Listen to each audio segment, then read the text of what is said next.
et bienvenue dans Wedding Divan, le podcast dédié aux pros du mariage. Je suis Magali Zarka, formatrice du Wedding Gang, officiante de cérémonie laïque et ancienne wedding planner avec plus de 100 mariages à mon actif. Si tu es entrepreneur dans le milieu du mariage ou que tu souhaites te lancer, ce podcast est fait pour toi. Comment réussir, comment se démarquer et surtout, comment durer dans le mariage? Autant de questions auxquelles nous répondrons ici via des interviews sans tabou de prestataires de mariage ou qui peuvent t'aider à améliorer ton business. On y abordera leur parcours, leurs réussites et leurs erreurs aussi parfois. Je partagerai également avec toi tous mes conseils, astuces et outils pour te donner un accès direct à la réussite dans le Wedding World. Allez, pose-toi dans ton canapé, écoute-nous dans ta voiture ou même en faisant la vaisselle et surtout, abonne-toi pour ne manquer aucun épisode. Hello le gang, j'espère que tu vas bien. Aujourd'hui, c'est une personne que je connais depuis longtemps que je reçois dans Wedding Divan. Camille, la créatrice de costumes sur mesure de la marque La Piéceur, est une pépite que j'ai vue aux prémices de son lancement. Et c'est une personne avec qui j'adore collaborer encore aujourd'hui. Allez, je te laisse écouter Camille. Coucou Camille, je suis ravie de t'accueillir dans Wedding Divan. Bienvenue à toi. Hello Magali, écoute, moi aussi ça me fait super plaisir depuis le temps qu'on en parle, c'est top qu'on ait réussi à se trouver un petit créneau. C'est clair et puis on le disait juste avant en off, du coup on se connaît depuis longtemps maintenant, je sais même plus quelle année mais ça date. Ça date carrément parce que finalement tu m'as permis de faire le tout premier salon du mariage de La Piéceur, donc en 2014. Donc ouais, ça commence à faire. 2014, voilà. Donc tu vois, c'est toi qui connais la date. Donc, c'est ça, je sais parce que j'avais, je sais pas, la boîte devait avoir 2-3 mois quoi. Donc c'était vraiment le tout début de La Piéceur. Donc, écoute, ouais, j'étais contente de partager ça avec toi en tout cas. Justement pour les personnes qui connaissent pas, est-ce que tu peux nous raconter un peu ton parcours? Ouais, alors pour le coup, j'ai su très rapidement, très tôt que je voulais travailler dans la mode. Du coup, dès la fin du lycée, j'ai débarqué à Paris pour faire une école de stylisme. Et c'est au final dans cette école de stylisme où j'ai dû faire un stage en milieu d'année. J'ai découvert réellement le tailleur, l'univers en fait du tailleur du costume masculin. Et la révélation s'est fait vraiment à ce moment-là. C'est-à-dire que jusque-là, je m'intéressais plutôt à la mode féminine, pour le coup, assez basiquement. Et en fait, je me suis rendu compte que la structure du vêtement, c'était quelque chose qui me parlait vachement. Et que d'une manière générale, dans la mode masculine, il restait des choses à faire. On avait une mode féminine qui était quand même très saturée déjà. Et finalement qui me parlait un peu moins, donc je crois qu'il y a des choses à faire assez intéressantes dans l'homme. Et donc c'est vrai qu'à partir de ce stage-là, durant mes études, j'ai plus que fait des collections masculines. J'ai du coup continué ma formation à l'AICP, qui est une formation vraiment pour le coup très technique du tailleur, pour vraiment bien apprendre toute la base de couture, de coupe et de montage. Tout en restant en fait en parallèle, j'ai fait ça en alternance du coup chez un tailleur, et donc ça m'a permis vraiment de démarrer, on va dire, au plus tôt dans ce domaine-là. Et du coup, j'ai eu la chance à la fin de mes études, j'étais encore toute jeune pour le coup, j'avais 23 ans, mais fin de mes études, de me lancer. Alors dans un tout petit espace, j'avais un tout petit espace de 8 mètres carrés dans le Marais. J'ai reçu mes premiers clients sur rendez-vous comme ça. L'avantage pour le coup du sur-mesure, c'est que j'avais pas forcément besoin de stock. Donc il n'y avait pas un investissement financier énorme. Mais du coup, en faisant juste une petite série de photos, quelques photos, un site internet et un peu de débrouille au début, j'ai pu démarrer comme ça. J'étais encore auto-entrepreneur, j'ai vraiment démarré auto-entrepreneur en me disant j'ai pas grand-chose à perdre, c'était le moment de me lancer. Et au final, voilà, tout a bien fonctionné, ça a bien démarré dès le début avec justement un premier salon qu'on a fait ensemble. Puis quelques mois après, une première love, etc. pour le coup qui a pas mal contribué aussi. Et du coup, l'aventure avait démarré quoi. Maintenant, tu l'as fait tous les ans quasiment? Et ben depuis en fait j'ai jamais arrêté depuis donc voilà première Love etc en 2015 et j'ai jamais arrêté. Chaque année on est au rendez-vous et c'est super parce que à la fois c'est top au niveau des gens qu'on rencontre, des potentiels clients parce que ils correspondent tout à fait à notre clientèle et on sent qu'on se comprend, qu'on a un univers commun et ça c'est vraiment chouette. Et à la fois c'est vraiment le rendez-vous pour les prestats. C'est vraiment voilà le moment où on a l'occasion de se voir, de discuter un peu, ce qui est quand même finalement assez rare. Et du coup, raconte-moi un petit peu où tu en es maintenant, parce que tu as parlé de tes débuts, mais comment ça se passe maintenant pour la Piéceur? Et ben du coup, alors on a déménagé plusieurs fois pour agrandir toujours un petit peu plus la boutique. Là maintenant, on est bien installé, on est toujours dans le Haut-Marais. Je suis vraiment à chaque fois, je fais des déménagements de 200 mètres en 200 mètres. J'ai toujours voulu rester dans ce quartier-là qui me tenait à cœur. Et pourquoi? Le Marais parce que finalement, la plupart du temps, les boutiques de costumes sur mesure étaient dans des endroits stratégiques un peu plus axés business. Et finalement, moi, j'avais cette volonté de m'inscrire dans quelque chose d'un peu plus mode. Et je pense que le Marais était sympa pour ça. Il y avait plus ce côté petite boutique de créateurs. Pour le coup, à partir du moment où je me suis installée là-bas, les personnes, les voisins, toutes les personnes des boutiques à côté, il y avait vraiment une ambiance de quartier qui m'a tout de suite plu. Donc plutôt l'envie de rester dans ce coin-là. Ok. Et du coup, qu'est-ce qui a changé dans ta façon de travailler suite au Covid? Ben alors pour le coup, donc j'ai démarré seule. Alors au début, je faisais à peu près tout. Après, je me suis rendu compte qu'on ne pouvait pas tout faire. Donc vraiment, la première chose que j'ai commencé à déléguer, c'était toute la partie communication. Où là, j'ai posté mes premières photos sur Instagram. Moi perso, j'y suis pas. Vraiment, j'ai fait rien du tout. Donc ça a été vraiment le premier truc où je me suis dit, ok. Ça, tu vas pas pouvoir gérer. Il faut que tu délègues. Donc, j'ai rencontré pour le coup Maïwen, qui est une personne super pour ça, qui a démarré un premier stage comme ça. Et pour le coup, donc voilà, j'avais cette idée au début de tout faire vraiment toute seule. Au fur et à mesure, j'ai commencé à déléguer, mais ça restait toujours un peu compliqué. Et je pense que le Covid, ça m'a permis ça, de pour le coup, de pouvoir créer une équipe en boutique qui est vraiment plus autonome, que ce soit sur la partie relation client, sur la partie retouche et ça m'a mis un coup de boost pour me dire ok, je suis plus forcément en boutique tous les jours, j'ai envie de développer d'autres projets un peu pour la Piéceur et donc du coup de créer une équipe vraiment plus autonome en boutique pour pouvoir moi me dégager du temps. Et je pense que sans le Covid, j'aurais peut-être plus de mal à le faire parce que finalement, on est toujours un peu pris dans le quotidien. Moi, ça a été aujourd'hui peut-être les regrets que j'ai sur la Piéceur, c'est ça, c'est de me dire j'ai démarré pas mal de choses, de collaborations, de choses comme ça. Je suis jamais vraiment allée au bout parce que toujours rattrapée par le quotidien, la priorité aujourd'hui, c'est de m'occuper des clients et tout ça. Et donc pour ça, c'était vraiment créer un socle solide, une équipe solide en boutique qui puisse tenir un peu le truc pour pouvoir moi me développer un peu plus de temps sur les projets à côté. Et alors, c'est quoi les projets?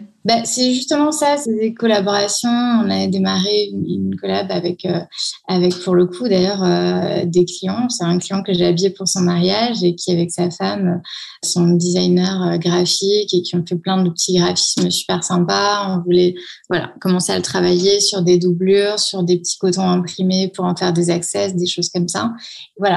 Pour le coup, on n'a jamais réussi à aller au bout parce que prise par le temps et toujours des choses un peu plus urgentes à faire.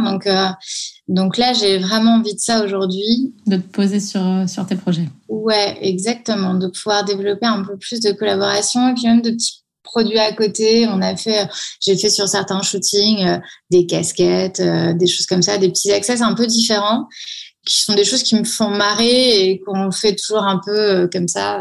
J'ai pris une casquette que j'ai démontée, remontée, j'ai récupéré un patronage et tout ça. Donc, c'était fait un petit peu à l'arrache, à la base. Et de me dire, pourquoi pas, c'est des choses qui me font marrer. Je pense que j'ai quelques clients qui pourraient être intéressés parce que c'est plutôt sympa. Et en même temps, jamais vraiment eu le temps de m'en occuper. Donc, c'est vraiment développer toutes ces petites choses, que ce soit à la fois en produit ou alors en collaboration réellement avec des personnes que j'aime et d'ailleurs pas forcément dans le milieu de la mode, mais voilà. Ça marche. Et du coup, c'est quoi l'anecdote qui t'a le plus marqué avec un de tes clients? Pour être tout à fait sincère, j'étais là.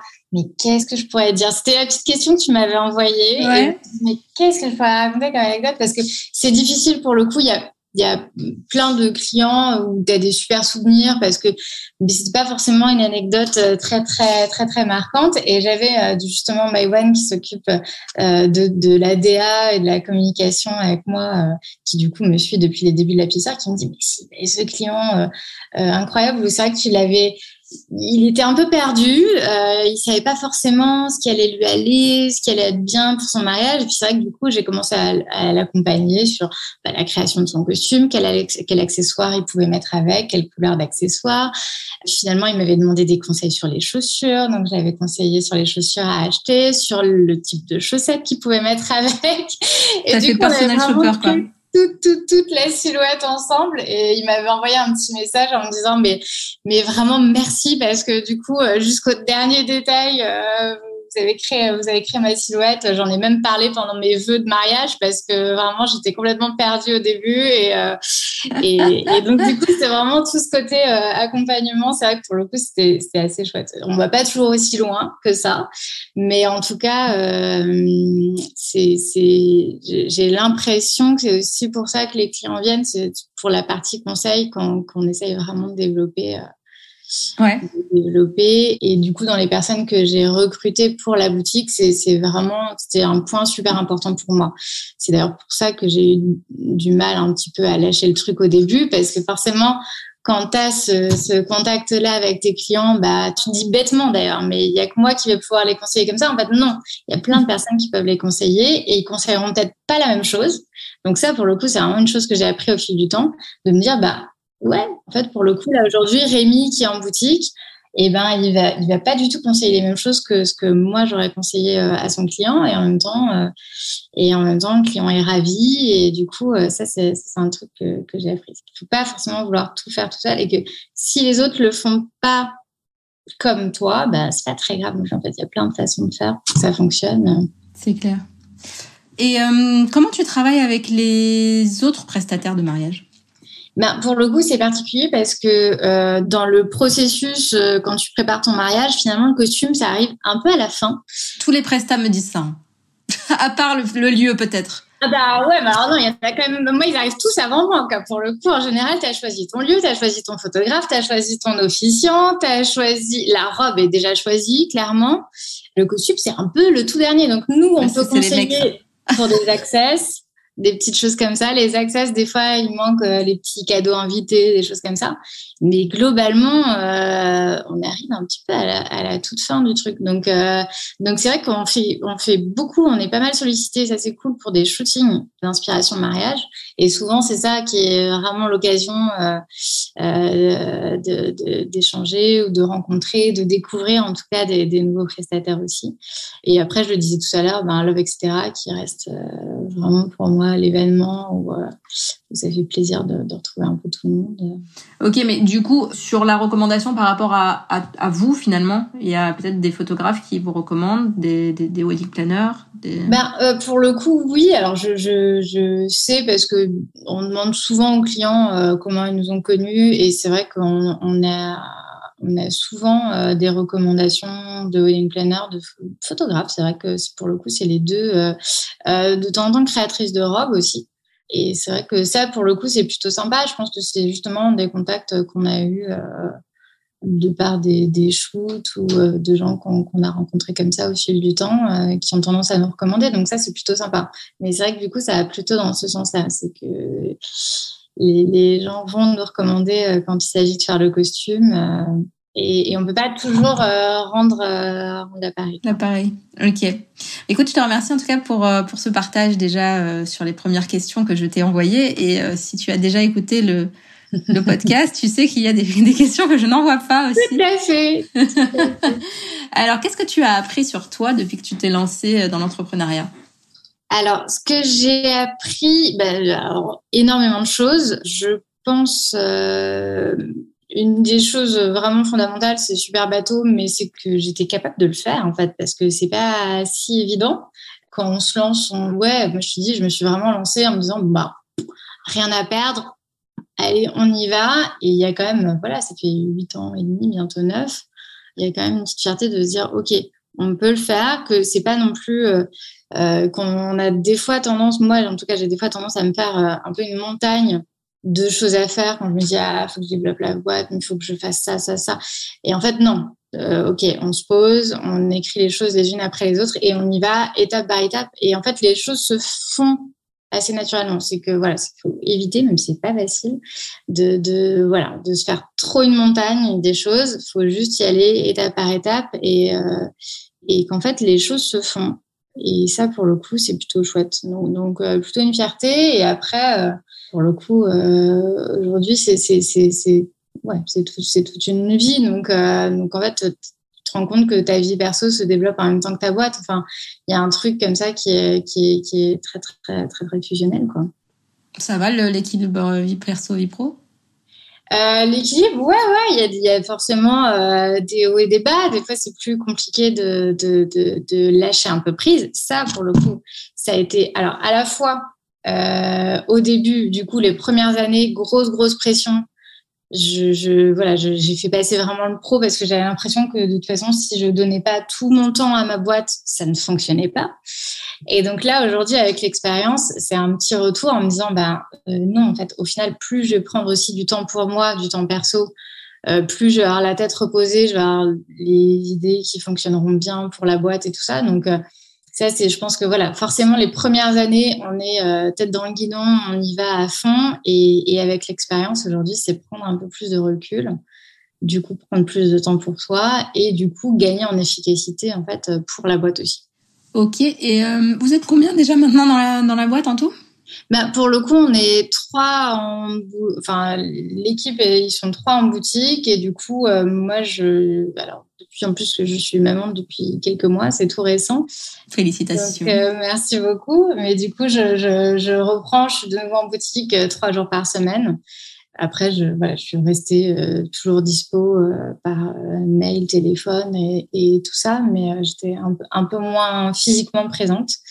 Ça aussi, ça t'a aidé, j'imagine, à lâcher un peu de lest. Exactement. Ça fait partie, tout à fait. Ça a un peu démarré avec le Covid et là, clairement, le fait de devenir maman, ça m'a vraiment, vraiment aidée et c'est chouette. C'est un nouvel équilibre, plutôt sympa. Top. Et du coup, la citation ou la phrase qui te fait vibrer, que tu dis le plus souvent ou qui t'inspire? Alors, ça, c'est pas facile. Non. Mais j'ai jamais dit que c'était facile. Hein. Ah ouais. J'avais pas préparé celle-là. J'avais pas préparé. Alors, je pense à un truc qui a rien à voir, mais je sais que quand on a démarré, c'est pas forcément un truc de vie ou quoi. La toute première Love, etc., qu'on a fait avec justement, on préparait des petits carnets de présentation, de choses comme ça avec nos photos, avec Maïwan, et on cherchait justement des petites citations comme ça qui avaient un rapport avec le costume. Et on avait trouvé ça. Ce n'est pas moi qui suis élégant, c'est mon costume. Il y avait une histoire comme ça. C'était vraiment pour le coup, c'était assez chouette. C'était Baudelaire et quelque chose comme ça dans ce côté un peu dandisme. Je suis désolée, ma réponse est nulle. J'avais pas du tout préparé ce truc-là, mais j'avais cherché plein de petites citations pour ce premier book et on en a trouvé quelques-unes assez rigolotes. Et si tu devais me donner un nom ou plusieurs noms de personnes que tu aimerais voir dans le podcast, ce serait qui? Alors ça, pour le coup, Charlotte et Juliette qui ont créé Uniparis. Qui est pour le coup très très sympa qui font des collections de robes, combinaisons, tailleurs et tout ça pour les futurs mariés qui travaillent beaucoup pour du mariage civil mais pas que. Et leurs collections sont très très sympas. Je trouve qu'elles font des choses qui changent un peu. La confection est très très belle pour le coup, donc je pense que ça peut être assez chouette. Ok, je connais pas du tout, donc merci pour le tip.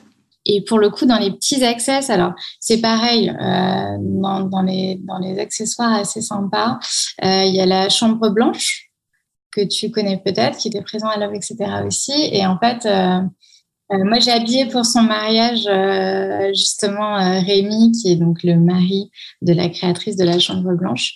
Et ils font des petites broches comme ça, en tout cas pour les messieurs. Pas que, la plupart des accessoires sont plutôt des bijoux et accessoires pour mesdames, mais des petites broches pour messieurs. Donc on a un petit projet aussi ensemble qui peut être assez chouette. Voilà. Eh ben, écoute, je vais regarder tout ça. Merci infiniment pour ton temps et d'avoir partagé tout ça avec nous. Je t'en prie. Et puis, je te dis à très vite sur Paris ou ailleurs. Super. À bientôt. À bientôt, merci. Ciao. Ciao. Et voilà le gang, j'espère que cette interview t'aura plu autant qu'à moi. Si c'est le cas, partage-la autour de toi et tag-moi pour que je puisse repartager à mon tour. Ça me fait toujours super plaisir de te lire. Et tu peux aussi écrire à Camille sur son compte Insta, La Piéceur, pour lui dire tout le bien que tu penses d'elle. Je suis sûre qu'elle sera trop ravie d'échanger avec toi. Tu peux aussi bien sûr mettre 5 étoiles et un super commentaire au podcast sur ta plateforme d'écoute préférée. Un grand merci à toi et à très très vite pour le prochain épisode de Wedding Divan.